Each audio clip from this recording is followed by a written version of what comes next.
TNPSC exam clear பண்ணுறது கஷ்டமா? நான் இந்த வருஷம் எக்ஸாம் எழுதி பாஸ் பண்ணியே ஆகணும், என் லைஃபே இதில் தான் இருக்குது அப்படின்னு நினைக்கிற பர்சனாக நீங்கள் அப்போ இந்த வீடியோவை ஃபுல்லாக பாருங்கள். டிஎன்பிசி எக்ஸாம் ப்ரிப்பேர் பண்ணுறவங்க தெரிஞ்சிக்க வேண்டிய ரொம்ப முக்கியமான 4 விஷயங்களை பற்றி இந்த வீடியோவில் நான் எக்ஸ்பிளைன் பண்ணியிருக்கேன்.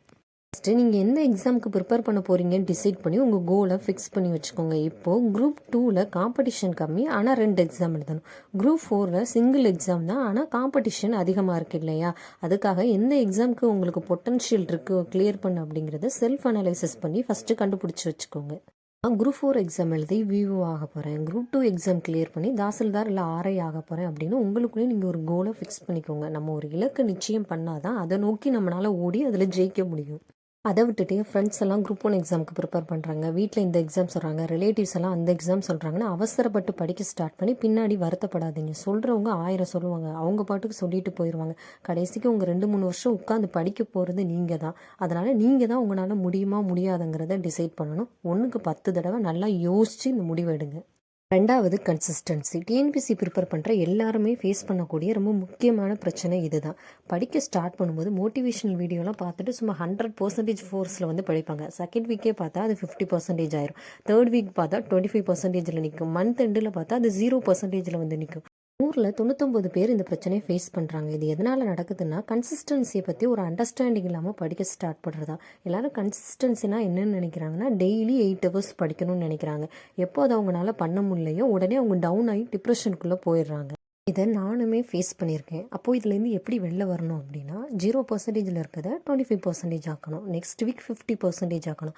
அதுக்கு அடுத்த வீக் அதுவாகவே 100% ஆயிரும். டிஎன்பிசி ப்ரிப்ரேஷன் அப்படிங்கிறது ஒரு ஸ்டெப் பை ஸ்டெப்பான ப்ரொசீஜர். 1லேருந்து 10 படி, 10லேருந்து 20 படின்னு நம்மளால் குதிச்சு போக முடியாது. ஒரு படியாக தான் போகணும். எந்த இடத்துல நம்ம டவுன் ஆகுறோமோ நம்மளே தட்டி கொடுத்துட்டு அடுத்ததை படிக்க ஸ்டார்ட் பண்ணணும். 3வது மற்றவங்களோட கம்பேர் பண்ணுறது. எந்த இன்ஸ்டியூட்டோட சக்ஸஸ் மீட்டையோ கேட்டுட்டு, நான் இந்த இன்ஸ்டியூட்டில் படித்ததுனால தான் ஒர்க் போனேன், நான் டெய்லி 8 ஹவர்ஸ் படித்ததுனால தான் எனக்கு வேலை கிடச்சிச்சின்னு சொல்கிறத கேட்டுட்டு, ஐயோ நம்ம எந்த கோச்சிங் சென்டரும் போலையே, நம்ம ஒரு நாளைக்கு 8 ஹவர்ஸ்லாம் படிக்கலையே அப்படின்னு சொல்லி நம்மள மானே டீமோட்டிவேட் பண்ணிக்குவாங்க சில பேர்.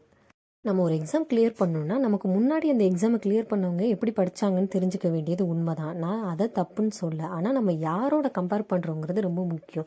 எத்தனையோ பேர் 3 குழந்தைய வச்சுட்டு நான் எக்ஸாம் கிளியர் பண்ணியிருக்கேன், நான் 9 to 5 ஜாப் வச்சுட்டு அந்த எக்ஸாமை கிளியர் பண்ணியிருக்கேன் அப்படிலாம் சொல்லுவாங்க.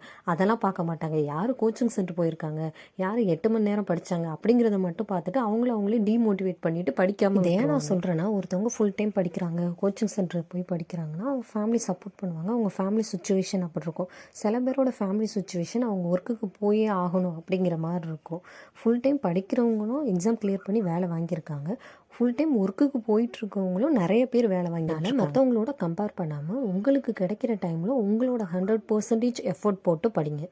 அது கம்ஃபர்டபுள் ஜோனை விட்டு வெளில வராமல் இருக்குது. இன்னும் ஸ்கூல் காலேஜில் இருக்க மாதிரி எல்லாத்தையும் ஸ்பூன் ஃபீட் பண்ணணும்னு எக்ஸ்பெக்ட் பண்ணக்கூடாது. நீங்கள் ஒரு கவர்மெண்ட் எம்ப்ளாயாக ஆக போகிறீங்க இல்லையா? நீங்கள் எந்த ஒரு அகாடமி ஃபாலோ பண்ணாலும் பரவாயில்ல, எந்த ஒரு யூடியூப் சேனல் ஃபாலோ பண்ணாலும் அவங்க கொடுக்குற மெட்டீரியலை தவிர நீங்களும் நிறைய விஷயத்த தேடி படிக்கணும். அப்போ தான் எக்ஸாம் கிளியர் பண்ண முடியும். நான் படிக்கிற எல்லா புக்குமே எனக்கு கையில் வேணும், எனக்கு ஒரு படிக்கிற செட்டப் இருக்கணும், அந்தளவுக்கு ஒரு கம்ஃபர்டபுளான ஜோன் இருந்தால் தான் நான் படிப்பேன் அப்படின்னு இருக்கக்கூடாது. அம்பு ஆயுதம் எதுவும் இல்லாட்டி போருக்கு போகணும் அப்படிங்கிற மாதிரி நம்மளோட புக்கு இல்லாட்டி எல்லாத்தையும் பிடிஎஃபாகவும் கன்வெர்ட் பண்ணி வச்சுக்கோங்க. இப்போ நீங்கள் ஒரு இடத்துல ட்ராவல் பண்ணிகிட்ருக்கீங்க, ஒரு 1 hour ஆகுதுன்னா அப்போ பிடிஎஃபில் இருக்கிறத எடுத்து படிங்க. நான் புக்கு இருந்தால் தான் படிப்பேன், நான் நல்ல மூடில் இருந்தால் தான் படிப்பேன். அந்த மாதிரி ஒரு கம்ஃபர்டான ஜோனை விட்டு ஃபஸ்ட்டு வெளில வாங்க. இப்போது நம்மளோட ஸ்கூல் புக்காக இருக்கட்டும், அவுட் சோர்ஸ் புக்காக இருக்கட்டும், எல்லாமே நமக்கு பிடிஎஃப்லேயே கிடைக்குது. ஃபஸ்ட்டு அதை ஃபோனில் டவுன்லோட் பண்ணி வச்சுக்கோங்க. எந்த ஒரு காரணத்தை காட்டியும் படிக்காமல் இருக்காதீங்க.